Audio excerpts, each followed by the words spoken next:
നമസ്കാരം. STV വാർത്തകളിലേക്ക് സ്വാഗതം. പ്രധാന വാർത്തകൾ. വിവിധ ആവശ്യങ്ങൾ ഉന്നയിച്ച് ഇരിങ്ങാലക്കുട ഉണ്ണായി വാര്യർ കലാനിലയം ജീവനക്കാർ സത്യാഗ്രഹം ആരംഭിച്ചു. BJP നേതാവായിരുന്ന PK വിദ്യാസാഗറിന്റെ 17ാം ബലിദാന ദിനം ആചരിച്ചു.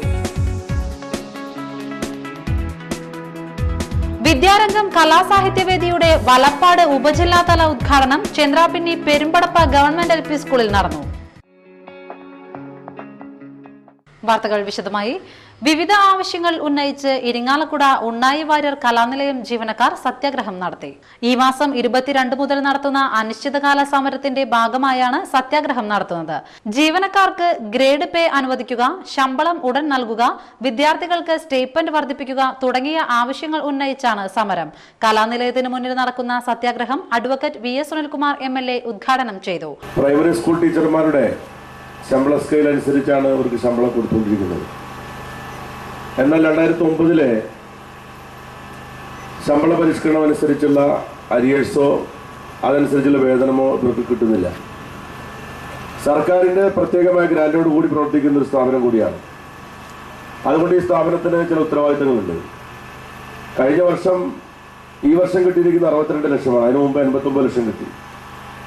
എല്ലാം കൂടി ചിലവ് വരുന്നത് ഇവിടെ ജീവനക്കാർക്കുള്ള ശമ്പളവും സ്റ്റൈപ്പൻഡും എല്ലാം കൂടി ചിലവാക്കുന്ന തുക അതിൻ്റെ അത്രയൊന്നും വരുന്നില്ല. 40-40 ലക്ഷം രൂപ ഉണ്ടെങ്കിൽ ഈ കാര്യങ്ങളൊക്കെ ഇവിടെ നടക്കും.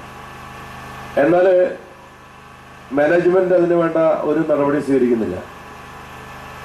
ഇതിൽ സർക്കാർ ഇടപെടേണ്ട സന്ദർഭങ്ങൾ സർക്കാർ ഇടപെടണം എന്നാണ് എനിക്ക് ഈ സന്ദർഭത്തിൽ ആദ്യമായി സൂചിപ്പിക്കാനുള്ളത്. ഈ സ്ഥാപനത്തിലെ ഈ ജീവനക്കാരെ കൊണ്ട് 22-ാം തീയതി മുതൽ അനിശ്ചിതകാല പണിമുടക്കിലേക്ക് പോകാതിരിക്കാൻ വേണ്ട നടപടി ഗവൺമെന്റ് സ്വീകരിക്കണം. കലാനിലയത്തിന് മുന്നിൽ നടന്ന സത്യാഗ്രഹം അഡ്വക്കേറ്റ് VS സുനിൽകുമാർ MLA ഉദ്ഘാടനം ചെയ്തു. Employees union president TK Sudheesh അധ്യക്ഷനായി. അഡ്വക്കേറ്റ് രാജേഷ് തമ്പാൻ, കലാമണ്ഡലം ശിവദാസ്, കലാനിലയം പരമേശ്വരൻ എന്നിവർ സംസാരിച്ചു. ഇന്ന് നടത്താനിരുന്ന കലാനിലയ സ്ഥാപക ദിനാഘോഷവും ഉണ്ണായി വാര്യർ ദിനാചരണവും സമരത്തെ തുടർന്ന് മാറ്റിവെച്ചു. മതിലകം ഗ്രാമപഞ്ചായത്ത് വക CK വളവിലുള്ള വായനശാല നവീകരിച്ചപ്പോൾ മാറ്റിയ വാതിൽ ഉൾപ്പെടെയുള്ളവ മഴ കൊണ്ട് നശിക്കുന്നു. മാസങ്ങൾക്ക് മുൻപാണ് അതീവ ശോച്യാവസ്ഥയിലായ ലൈബ്രറി കെട്ടിടം അധികൃതർ നവീകരിച്ചത്. വായനശാലയുടെ മേൽക്കൂരയും സുരക്ഷിതത്വം ഇല്ലാത്ത വാതിലും മാറ്റിയിരുന്നു. മാറ്റിയ വാതിലും കഴുക്കോലുകളും സൂക്ഷിക്കാൻ സ്ഥലമില്ലാത്തതിനെ തുടർന്ന് പുറത്ത് റോഡരികിൽ ഇട്ടിരിക്കുകയാണ്. മഴ കൊണ്ട് വാതിലും കഴുക്കോലുകളും മറ്റും നശിക്കുകയാണ്. വാതിലും കഴുക്കോലുകളും നശിക്കുന്നത് സംബന്ധിച്ച് നാട്ടുകാർ പഞ്ചായത്തെ അറിയിച്ചെങ്കിലും ഇതേവരെ നടപടി ഉണ്ടായിട്ടില്ല.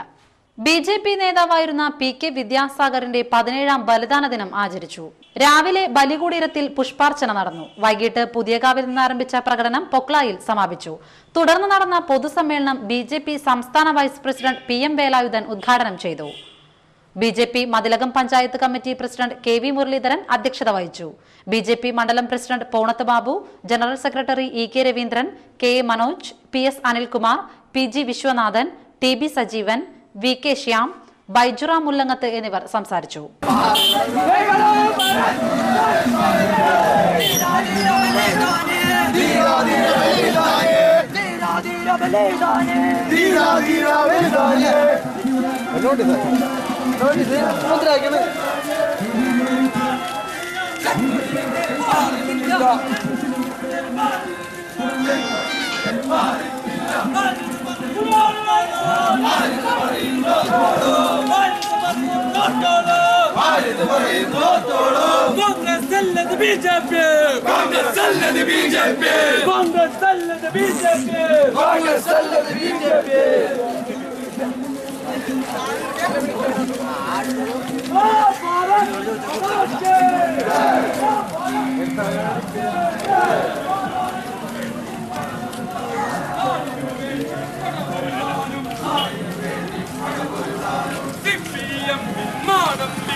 മുഖ്യമന്ത്രി രാജിവെക്കണമെന്നാവശ്യപ്പെട്ട് AIYF മണ്ഡലം കമ്മിറ്റിയുടെ ആഭിമുഖ്യത്തിൽ പൊതുയോഗം സംഘടിപ്പിച്ചു.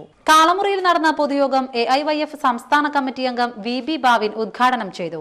വൈദ്യുത മേഖലയായാലും നമ്മുടെ സേവന മേഖലയായാലും അങ്ങനെ ഈ നാട്ടിലെ സാധാരണ മനുഷ്യന്റെ വീടുകളിലേക്ക് നേരിട്ട് ഗവൺമെന്റിന്റെ അനുകൂലവും സഹായവും എത്തിച്ചേരുന്ന സകലമാന മേഖലയും തച്ചു തകർക്കുന്ന, അതെല്ലാം തന്നെ കച്ചവടം നടത്തുന്ന ഒരു ഗവൺമെന്റ് നമ്മുടെ ഇറങ്ങിപ്പോകേണ്ടത് ഈ നാട്ടിലെ പകലന്തിയോളം പണിയെടുത്തിട്ടും ജീവിതത്തിന്റെ രണ്ടറ്റവും കൂട്ടിമുട്ടിക്കാനൊക്കാത്ത സാധാരണ മനുഷ്യന്റെ താല്പര്യമാണ് എന്ന് കണ്ടുകൊണ്ടാണ് കഴിഞ്ഞ നാളുകളായിട്ട് ഇടതുപക്ഷ ജനാധിപത്യ മുന്നണിയും കമ്മ്യൂണിസ്റ്റ് പാർട്ടിയും അതിശക്തങ്ങളായ പോരാട്ടങ്ങളുമായി കേരളത്തിന്റെ തെരുവിലൂടെ നടന്നു വന്നുകൊണ്ടിരിക്കുന്നത്. ഇപ്പോഴാണ് അതിനേക്കാൾ രൂക്ഷമായ ഒരു വിഷയം. നേരത്തെ കണ്ണൻ സൂചിപ്പിച്ചതുപോലെ ആത്മാഭിമാനമുള്ള മലയാളിക്ക് ഇപ്പോ വിദേശ രാജ്യങ്ങളിൽ പോലും തലയിൽ മുണ്ടിട്ട് നടക്കേണ്ട ഒരു ഗതികേടിലേക്ക് എത്തിയിരിക്കുന്നു. സ്ത്രീകൾ വിചാരിച്ചാൽ ഒരു സംസ്ഥാനത്തിന്റെ ഭരണകൂടത്തെ മൂക്കുകൊണ്ട് ക്ഷാമരപ്പിക്കാൻ കഴിയുമെന്ന് സരിതാ നായരും ഷാലു മേനോനും നമ്മുടെ നാട്ടിൽ തെളിയിച്ചുകൊണ്ടിരിക്കുന്നു. അങ്ങനെ രണ്ട് സ്ത്രീകളുടെ പാവാട ചെലവിൽ തൂങ്ങേണ്ട ഗതികേട് കേരളത്തിന്റെ മുഖ്യമന്ത്രിക്കും കേരളത്തിന്റെ മന്ത്രിസഭയ്ക്കും ഉണ്ടായെങ്കിൽ. മണ്ഡലം സെക്രട്ടറി അഡ്വക്കേറ്റ് PR കണ്ണൻ അധ്യക്ഷനായി.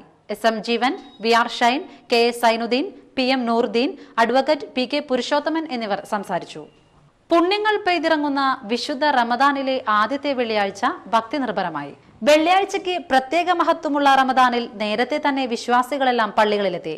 മഴയുണ്ടായിരുന്നെങ്കിലും മിക്ക പള്ളികളും നിറഞ്ഞു കവിഞ്ഞു. ആത്മവിശുദ്ധിയുടെ ആർദ്രമാസത്തിൽ ഭക്തിയോടെ ജീവിക്കാൻ ഇമാമുമാർ വിശ്വാസികളെ ആഹ്വാനം ചെയ്തു. റമദാനിന്റെയും വെള്ളിയാഴ്ചയുടെയും മഹത്വം ഉൾക്കൊണ്ട വിശ്വാസികൾ ഖുർആൻ പാരായണം കൊണ്ടും പ്രാർത്ഥന കൊണ്ടും പള്ളികളെ ധന്യമാക്കി. പ്രത്യേക ചടങ്ങായ കുത്തുബയ്ക്കും നമസ്കാരത്തിനും ശേഷം ദീർഘമായ കൂട്ടപ്രാർത്ഥനകൾ നടന്നു. സ്മരിക്കുന്ന മുഹറം 10 അന്നായി അത് ചുരുക്കി. മുഹറം 10ന്റെ അന്ന് ജൂതന്മാർ നോമ്പ് നോക്കുന്ന ഏർപ്പാടുണ്ട്.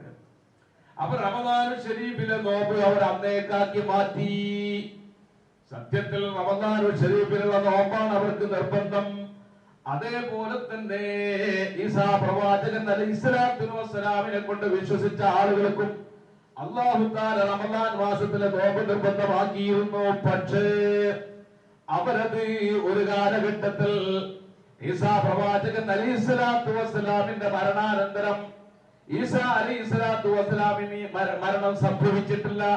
ആകാശ ആരോഹണത്തിന് ശേഷം ഈസാ പ്രവാചകൻ അലൈഹിസ്സലാത്തിനെ കൊണ്ട് വിശ്വസിച്ചിരുന്ന ആ സമൂഹം എന്ത് ചെയ്തു? അവർക്ക് ചൂടുകാലഘട്ടത്തിലെ നോമ്പ് വന്നപ്പോൾ, റമദാൻ ആഗതമായപ്പോൾ അവരുടെ പാതിരിമാർ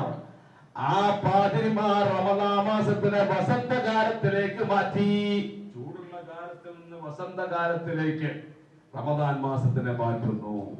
എന്നിട്ട് നോമ്പ് നോക്കുന്നു. അതിന് പ്രായശ്ചിത്തമായിട്ട് ഒരു 10 നോമ്പ് കൂടുതലും, അങ്ങനെ 40 നോമ്പ്.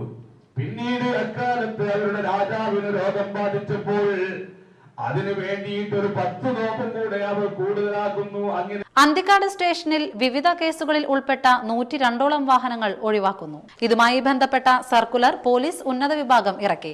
കേസിൽ ഉൾപ്പെട്ട 44 വാഹനങ്ങളും രേഖകളില്ലാത്ത 54 വാഹനങ്ങളും മണൽക്കടത്ത് കേസിൽ ഉൾപ്പെട്ട 4 വാഹനങ്ങളുമാണ് ഒഴിവാക്കാനായി ലേലത്തിൽ വയ്ക്കുന്നത്. രേഖകളില്ലാത്ത വാഹനങ്ങളുടെ ഉടമകൾക്ക് അന്തിക്കാട് പോലീസ് നോട്ടീസ് അയച്ചു. നോട്ടീസ് ലഭിച്ച് 7 ദിവസത്തിനുള്ളിൽ വാഹനങ്ങൾ കൈപ്പറ്റാൻ വേണ്ട നടപടി സ്വീകരിക്കാത്ത പക്ഷം ഇവ ലേലം ചെയ്യുമെന്ന് അന്തിക്കാട് SI C പ്രേമാനന്ദ കൃഷ്ണൻ അറിയിച്ചു. ഇനിയൊരു ഇടവേള.